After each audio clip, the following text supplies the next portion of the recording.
Bonjour à tous, bienvenue dans un nouvel épisode du balado IA Québec par le Conseil de l'innovation. Dans cet épisode, on reçoit Karine Gentelet, directrice scientifique de la collaboration avec la société civile à l'OVIA. Elle est aussi professeure à l'UQO. L'IA, on le sait, c'est un outil. Par contre, quel est le point de vue sociologique? Et si l'IA nous discrimine, qu'est-ce qu'on peut faire?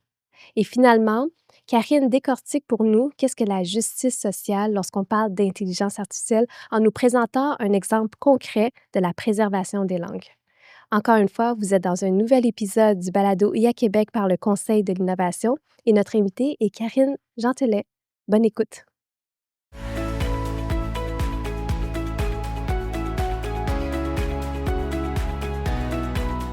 Bonjour à tous, bienvenue dans ce nouvel épisode du balado IA Québec par le Conseil de l'innovation du Québec.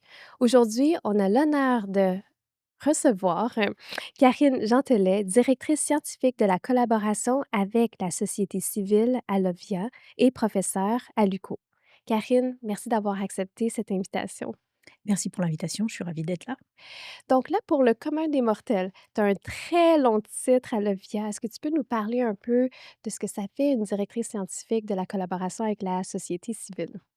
Tout à fait. Alors, une directrice scientifique, je travaille à développer des collaborations, puisque comme le dit le nom, mais surtout, des méthodes, pour, travailler avec les organisations de la société civile. Organisations de la société civile, ça peut être, des organisations communautaires, des organisations nationales, ça peut être, des collectifs de citoyens, ça peut être, des syndicats.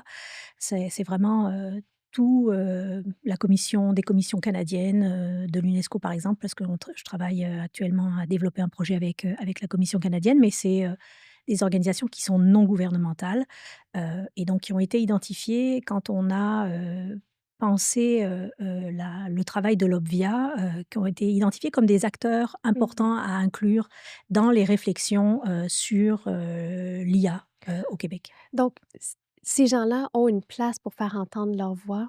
Puis je pense que le message aujourd'hui aussi qu'on va avoir à travers ce balado, c'est un regard très pragmatique, très pratico-pratique et réaliste des outils qui peuvent venir de l'intelligence artificielle, puis d'être assuré aussi que ces acteurs-là ont une place dans l'utilisation et dans les discussions sur le développement.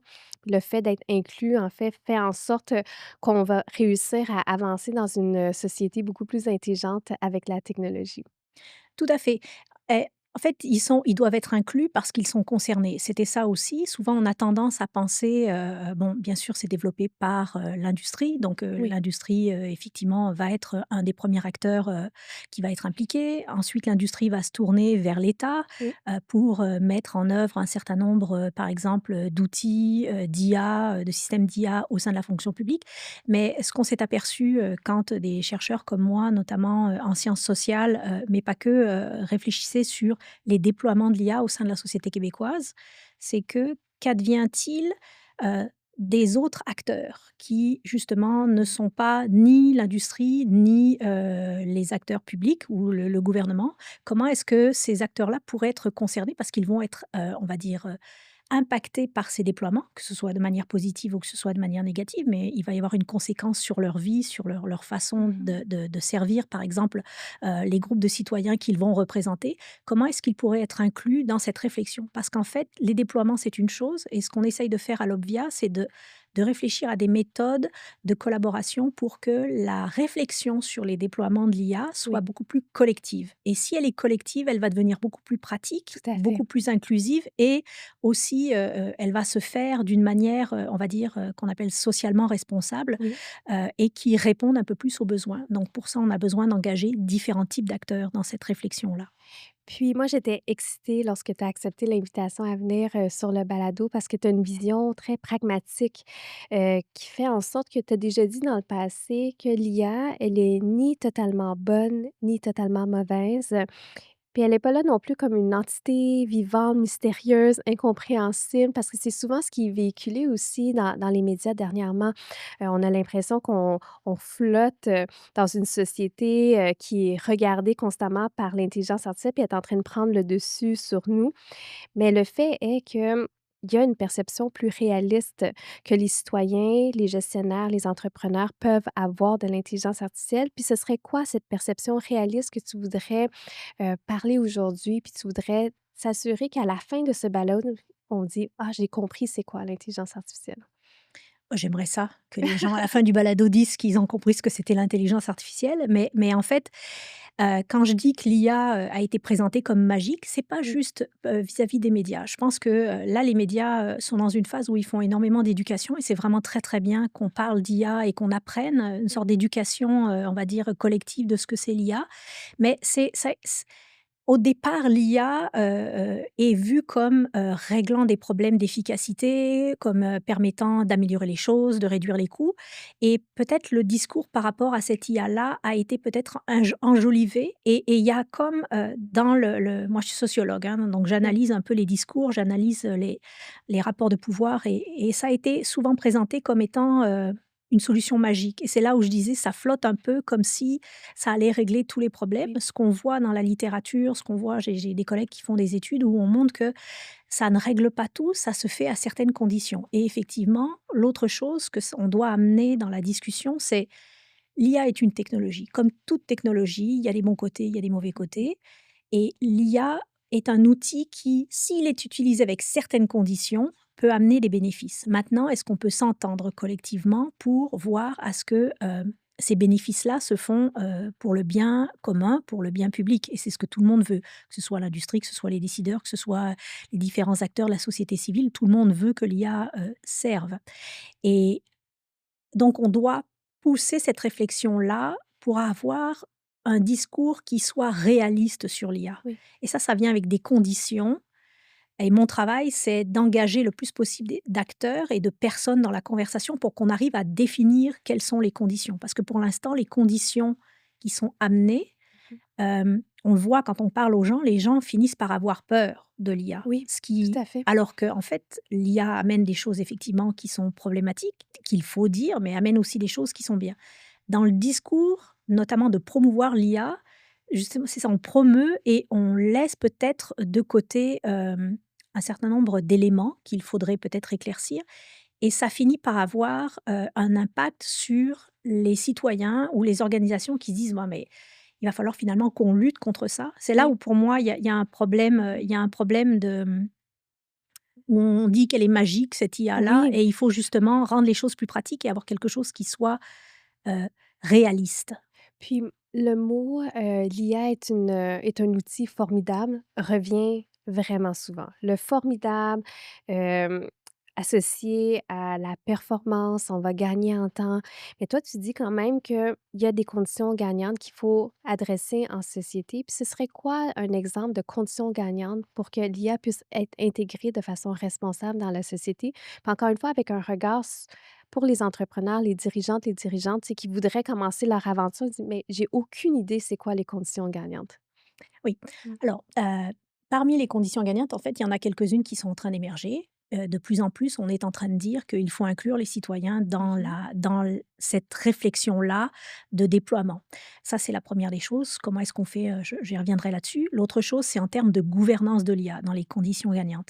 Oui. Un des éléments qui me faisait dire, par exemple, que l'IA est vue comme étant magique, on est en train de développer des outils de régulation de l'IA. Pour l'instant, il n'y a pas grand-chose qui existe.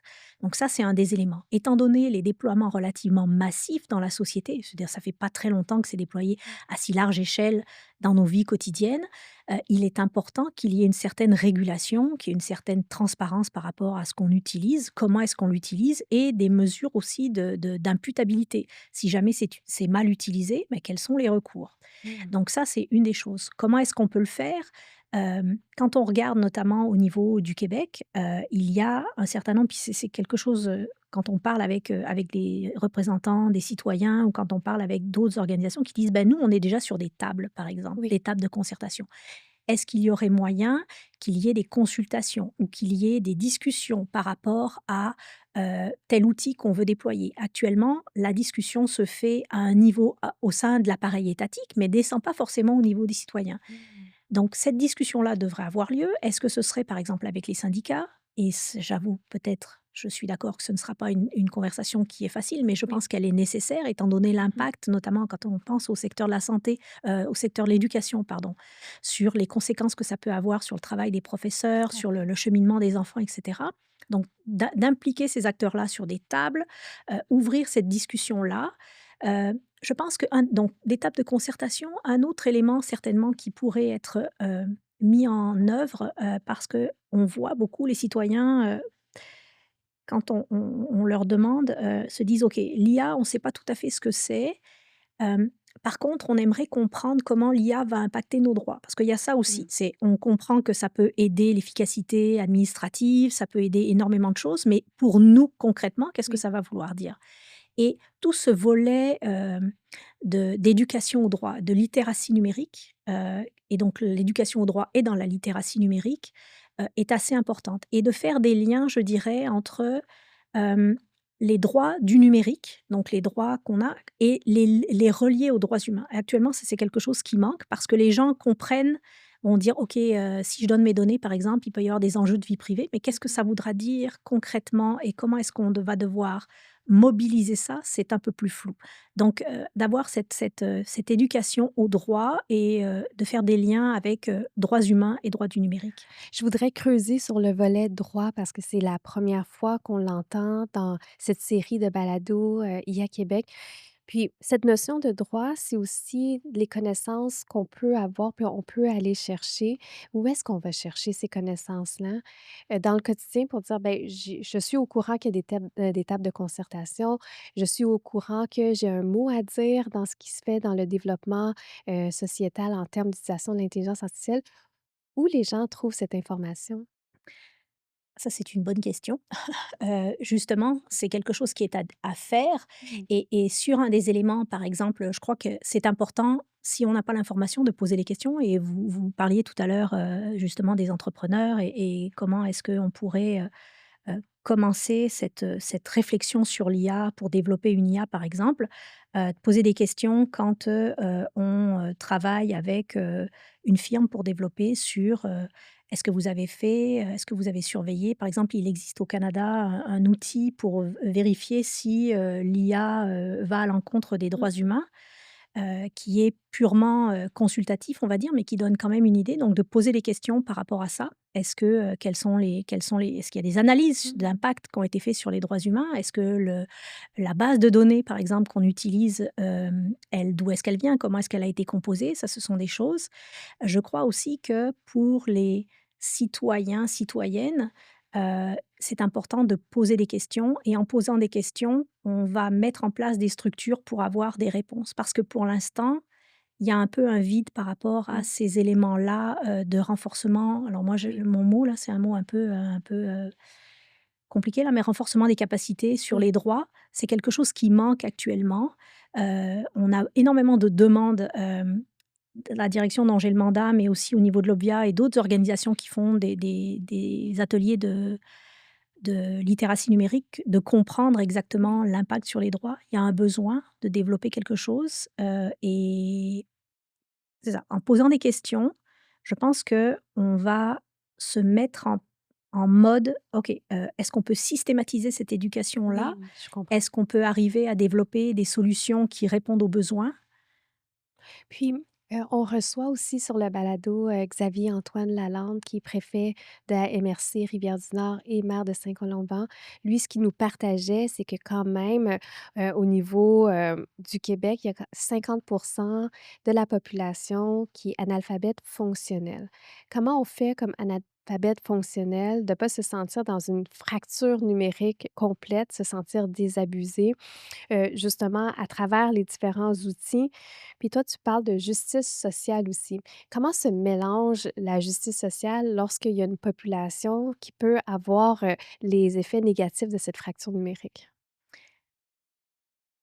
Alors, Alors c'est intéressant le terme de fracture numérique. Moi, je l'utilise au pluriel tout le OK. temps, fracture Des des fractures. fractures numériques, OK. parce qu'en fait, elles sont à plusieurs niveaux et Mmh. c'est ce que notamment l'intelligence artificielle nous a appris. C'est-à-dire qu'elle est au niveau, des structures auxquelles on a accès, un Mmh. accès internet stable et cetera, au niveau de l'usage qu'on fait.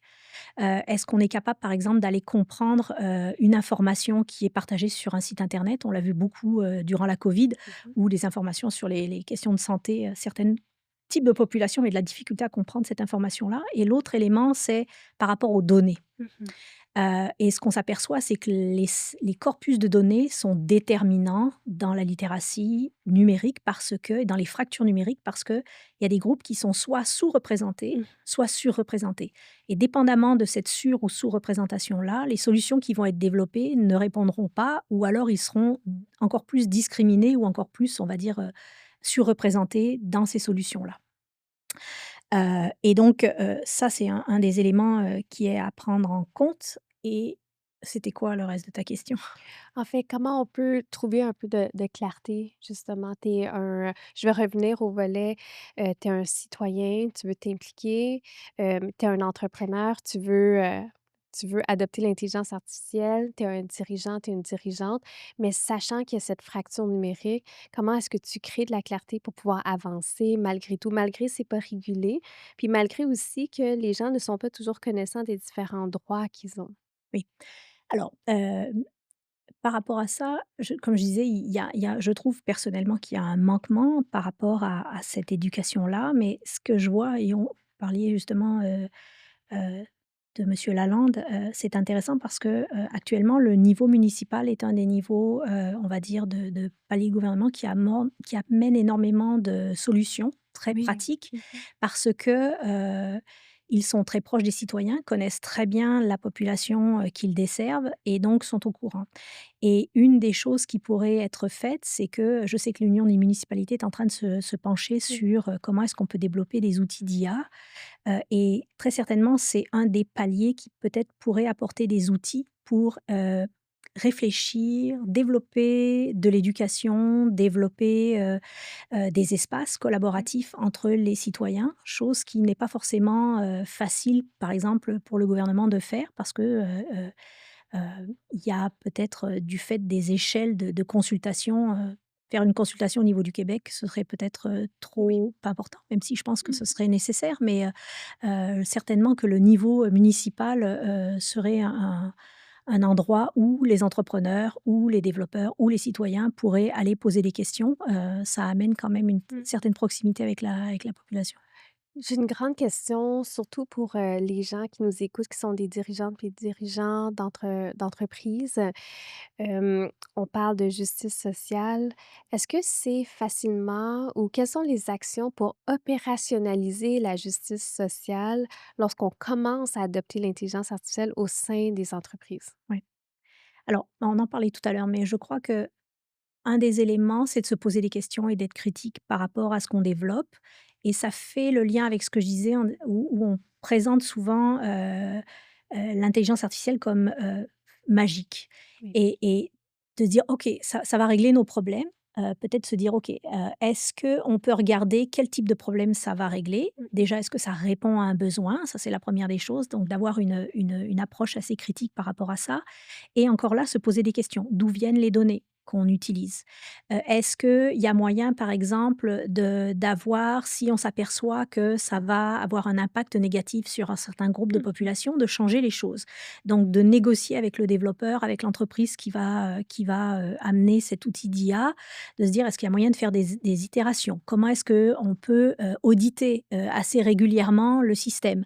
Savoir si, il y a des effets parce qu'il y aura des effets sûrement dans la première phase, mais il y a des effets qui peuvent être cumulatifs et qui peuvent amener, des problèmes, notamment on parlait de justice sociale, mais des Oui. problèmes en termes d'atteinte de droits, soit droits des travailleurs, soit, les droits des personnes qui utilisent. Donc d'avoir un système quand même, d'être vigilant par rapport à ça, de bien connaître les besoins, du groupe cible vers lequel cet outil va être déployé et à partir du moment où on garde en tête ces besoins-là, on est capable de dire: «OK, nous ce qu'on veut c'est, à un moment donné s'arrêter, faire une évaluation de ce système-là. Est-ce qu'on va de l'avant?» et cetera. Donc tu encore là, moi ce que j'appelle cette approche critique-là, Oui. de se dire, on évalue au fur et à mesure et j'ai mené une enquête, enfin j'ai fait une recherche auprès de groupes Mmh. à travers le monde, de groupes marginalisés qui utilisaient l'IA et c'est assez intéressant parce qu'en fait, ce qu'ils ont mis en place, premièrement, ils ont une approche vraiment, assez critique encore là Ouais. de l'IA, sachant que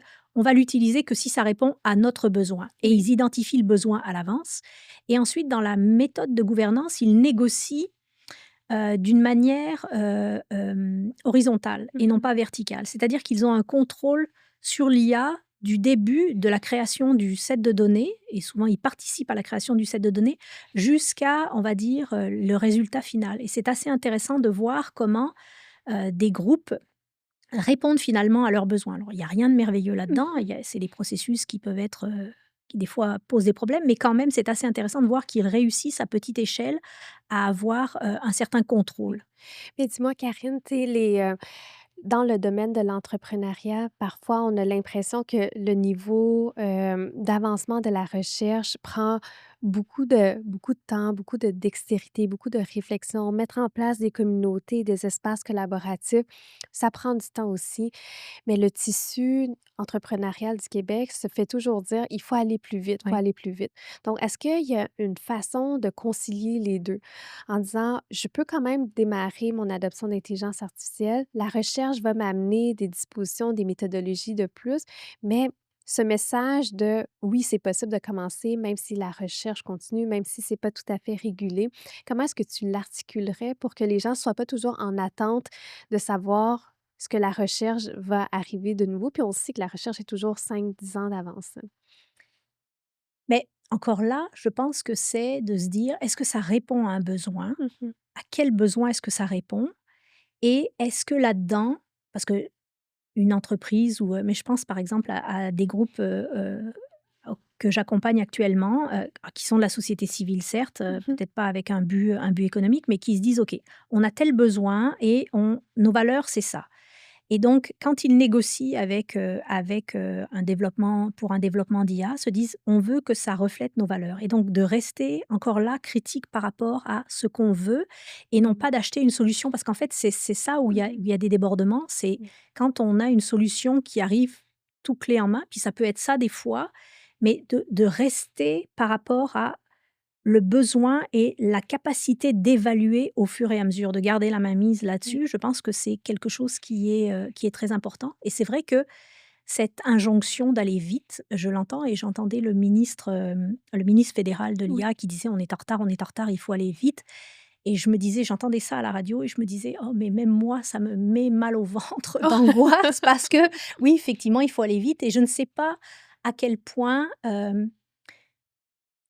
considérer ça est très important pour l'économie du Québec, pour l'économie du Canada, mais de garder en tête que oui, mais il faut quand même que pour mon entreprise, pour, ma société, je regarde la chose qui soit, le plus, en faveur des valeurs et de l'objectif que je veux Mmh. utiliser et surtout encore là, de revenir sur des processus qui nous permettent après de réévaluer, Oui. et ouais. Puis j'ai l'impression aussi qu'en sautant l'étape de réflexion, les gens peuvent regretter. Tu sais, on a vu des entreprises, qui ont avancé dans l'adoption d'intelligence artificielle, puis finalement ils ont reculé, ils ont fait exactement la méthodologie que tu dis, c'est: «Ah, finalement j'aurais peut-être dû consulter les gens autour», puis quand ils repartent de cette façon-là, là, ils peuvent sortir puis, en ressentir les bénéfices. Puis, tu sais, je pense que ce que la recherche nous démontre, c'est qu'il y a une certaine oui, il y a une vitesse de croisière à atteindre au niveau économique, mais ce qui ressort de la recherche, c'est de dire, ben, nous, on a prouvé qu'en mettant les bonnes personnes autour de la table dès le départ nous permet de ressentir les bénéfices. Puis en ce sens-là, quels sont les bénéfices réels d'une bonne utilisation de l'intelligence artificielle selon toi? Ouais, mais peut-être pour revenir par Oui, rapport à ce vas-y. que tu disais, Mmh. une des choses aussi que je dis et je travaille moins avec, avec les entreprises, c'est plutôt d'autres collègues de l'IA, mais de l'Obvia, pardon. Mais une des choses que je dis, c'est que Premièrement, on n'est pas obligé forcément d'aller de l'avant avec cette injonction d'aller très vite. Mmh. Ça fait partie d'un j'appelle ça un discours, mais il y a ça, c'est la première des choses. Mais l'autre chose, c'est de faire d'apprendre à se dire: «OK, oui, c'est de l'IA, ça peut être impressionnant parce que c'est extrêmement technique, c'est extrêmement Mmh. compliqué, mais en même temps, je suis la mieux placée ou je suis le mieux placé pour savoir très exactement ce qu'il va en être pour mon entreprise et pour, ma société», par exemple. Et un des éléments que je dis aussi, c'est que si ce n'est pas fait correctement, et on le voit, un des signes qui pour moi est très, très, important, c'est que, ce sont des auteurs qui ont commencé à avoir, une mise en demeure, Oui. d'une donc les gens aussi de leur côté, ceux qui pensent que leurs droits sont impactés commencent à s'organiser Mmh. et c'est là où, je pense que ça va devenir vraiment important, de consulter les gens et de les intégrer. Maintenant sur les choses bénéfiques de l'IA, les études que moi j'ai menées, c'est, protection de la langue par exemple. Je Oui, pense à des groupes je travaille beaucoup avec les communautés autochtones, les oui, Premières justement. Nations et donc l'IA peut amener des avancées, enfin ils voient l'IA comme un potentiel pour, la préservation des langues pour notamment, je travaille aussi avec des communautés un peu plus dans le nord qui sont, très, éloignées et ce que l'IA permet de faire, en tout cas les technologies numériques, c'est de rapprocher et de faire en sorte d'avoir des interactions, à distance, en utilisant internet et donc et d'utiliser aussi des bases de données, de faire venir des bases de données, d'échanger de l'information. Donc ça amène quand même énormément de choses très positives au niveau culturel, au niveau Oui. politique, au niveau économique aussi. Puis par rapport, aux données, tout à l'heure, tu faisais mention des données des groupes, marginalisés. Tu parles aussi, de ton rapprochement de travail avec les communautés autochtones. C'est vrai que, il y a beaucoup de groupes, c'est pas leur priorité de partager la donnée parce que dans le passé, leurs données ont tout le temps été utilisées, heu, un peu pour, la malveillance, inconsciente peut-être, de la segmentation aussi, se faire catégoriser, se faire profiler. Donc à ces groupes-là, hem, le travail que tu fais, qu'est-ce que ça vient adoucir? Est-ce que ça vient ouvrir des ponts de communication permanents? Comment ça se mécanise dans le quotidien, ce rapprochement-là entre, ton travail en justice sociale et aussi, le dialogue que tu peux avoir avec eux? Bah, en fait, mon travail, c'est surtout d'écouter. En fait, comme sociologue, je pose la question aux gens: «Qu'est-ce que vous voulez?» Et Mmh. «Quelles solutions est-ce que vous mettez en œuvre?» Parce que c'est ça aussi qui est assez intéressant et ça fait le lien avec le ce que je disais tout à l'heure des auteurs qui sont en train de Mmh. s'organiser et du fait que je travaille avec la société civile, ce que j'ai constaté, c'est que les gens, n'attendent pas. En Mmh. voyant que justement l'IA est en train de se déployer très largement, que, il y a, c'est présenté, il y a cette volonté d'aller très vite en disant: «On va être impacté et on aimerait comprendre exactement ce qui va nous impacter, comment est-ce qu'on va être impacté?» Donc les gens sont en train de s'organiser, de s'éduquer. Alors c'est pas merveilleux, il y a besoin d'initiatives assez centrales, mais quand même. Et donc, moi ce que je fais dans mon travail, c'est leur poser la question: «C'est quoi les solutions?»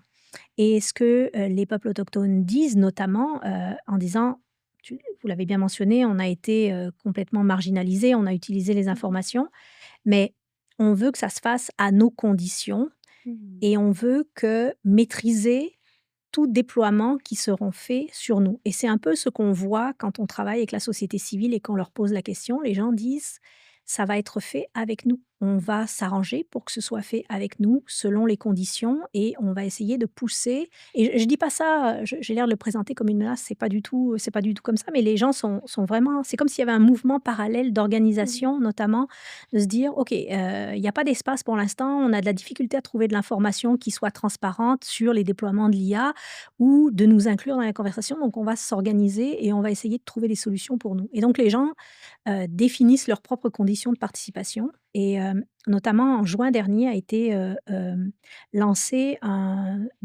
guide d'utilisation de l'éthique de l'IA en contexte autochtone pour les Mmh. Premières Nations. Donc, c'est à la fois pour les Premières Nations, mais c'est aussi à l'attention de décideurs publics ou d'organismes qui, collaboreraient avec les Premières Nations sur les questions de l'IA en disant: ben il faut respecter notre souveraineté, il faut respecter Mmh. nos droits, il faut respecter le fait qu'on veut décider et qu'on participe». Et aussi ce qu'on voit, c'est que, je parlais tout à l'heure, un contrôle sur les données, Oui. un audit des données, un contrôle sur la gouvernance de l'initiative qui sera mis en place et un contrôle sur les résultats avec une rétroaction assez continue. Ce que je trouve fabuleux de notre conversation, c'est que je sens, puis j'ai seulement le mot anglophone, mais empowerment. Mmh. On a tellement l'impression parfois qu'on n'a plus le droit. Il y a pas d'espace pour se faire entendre, mais toi, ce que tu nous amènes, c'est faux. On peut être, en contrôle aussi de nos données, faire partie de la conversation, puis pas nécessairement attendre que les choses s'organisent pour nous, mais de commencer à s'organiser aussi, puis faire porter notre voix ensemble pour une utilisation plus responsable de l'intelligence artificielle ou du moins d'être inclus dans cette boucle-là. Moi, je reviens justement de cette île, on avait rencontré le chef, de bande du conseil, Inou, qui nous disait justement: «Et c'est la première fois qu'on est tant considéré de façon responsable parce qu'on nous pose la question, heu: «Qu'est-ce qu'on peut faire avec vos données? Comment est-ce qu'on peut mieux les utiliser?» Puis toi, tu es porteuse aussi de ce message d'espoir-là. Je sais que la régulation, elle n'est pas encore présente, mais si toi, tu avais une baguette magique, quelle serait la disposition de régulation qui devrait être mise en premier? Je vais dire quelque chose qui est très controversé, c'est l'imputabilité. Mmh. Des mécanismes, en fait, c'est l'autre chose qui rend les gens, aussi très inquiets, quand on leur parle et ça fait, plusieurs mois que je suis en dialogue avec des organismes, de défense de droits des citoyens et des citoyens et les gens disent: «Mais si jamais, une IA m'a discriminé, qu'est-ce que je fais? Mmh. Vers qui je me tourne?»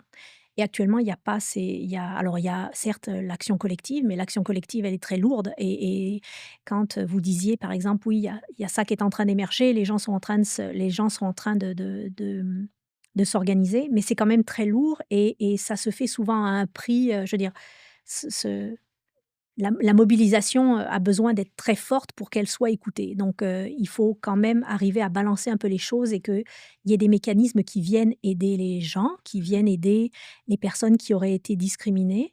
Et ça, c'est quelque chose qui est important et je pense que aussi c'est un élément, s'il y a de l'imputabilité, qui pourrait aussi protéger les développeurs.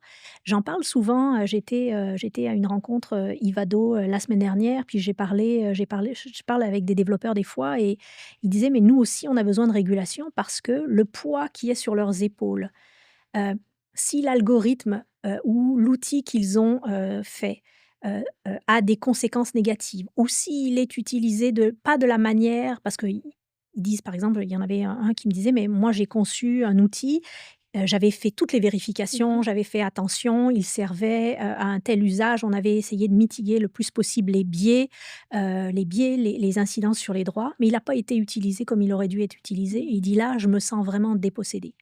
Et donc ça aussi, cet aspect-là de l'industrie, de protéger les gens de l'industrie et on se rappelle, par exemple, ce qui s'est passé à Google, ce qui Oui. s'est passé, dans d'autres secteurs où les gens de l'industrie, se sentent pris au piège et je pense que c'est la raison pour laquelle s'il y a des mécanismes d'imputabilité aussi, ça va protéger ces gens-là. C'est-à-dire les principes éthiques, c'est bien, mais il faut que cette relation de confiance à la fois des gens qui développent et des gens qui reçoivent soit vraiment renforcée et je pense que tant qu'il y aura pas d'imputabilité, Mmh. de mécanisme pour justement réparer ce qui s'est fait, on n'en Oui. sera pas encore là. Imputabilité, c'est un mot, vraiment important que tu viens de nommer, puis on est déjà vers la fin du balado. On s'était fait une promesse à travers le balado IA Québec, c'était de mettre les gens en action, après l'écoute. Donc, quelle est l'action que tu voudrais que les gens, que ce soit entrepreneurs ou, à travers cette conversation-ci, j'ai l'impression que c'est peut-être une action en tant que citoyen, quelle serait-elle? Ce que je voudrais dire aux gens, c'est: n'ayez pas peur de l'IA et n'ayez pas peur de poser des questions. Mmh. C'est pas parce que c'est de l'IA que c'est compliqué que vous ne pouvez pas le comprendre et l'exemple que je cite tout le temps à mes étudiants, c'est: on n'a pas besoin de savoir comment fonctionne un moteur pour savoir que si une voiture rentre à toute allure sur une personne, ça va faire beaucoup de dégâts. Et je pense que c'est la même chose pour l'IA. Heu, on peut poser des questions, on peut se renseigner, on peut être critique et se dire, «Est-ce que ça va vraiment répondre à un besoin?» Je Oui. pense que c'est mon action donc tu l'as ramené, vraiment souvent, tu sais, de le ramener aux besoins, puis pas faire de l'intelligence artificielle pour faire de l'intelligence artificielle. Puis je pense que c'est un grand message clé. Aller s'informer, trouver les plateformes, trouver sa propre voie aussi pour se trouver un sens à travers toute cette, intelligence artificielle qui prend place dans notre société. Mais Karine, je te remercie tellement d'avoir accepté notre invitation. C'était un épisode tout en douceur qui nous fait énormément cheminer sur la réflexion. Oui, on veut mettre les gens en action, mais on veut les faire réfléchir aussi. Donc, encore une fois, j'étais avec Karine Gentelet, directrice scientifique de la collaboration avec la société civile de l'OVIA et aussi professeure à l'UQO. Karine, merci Merci énormément. beaucoup, Anne. Merci.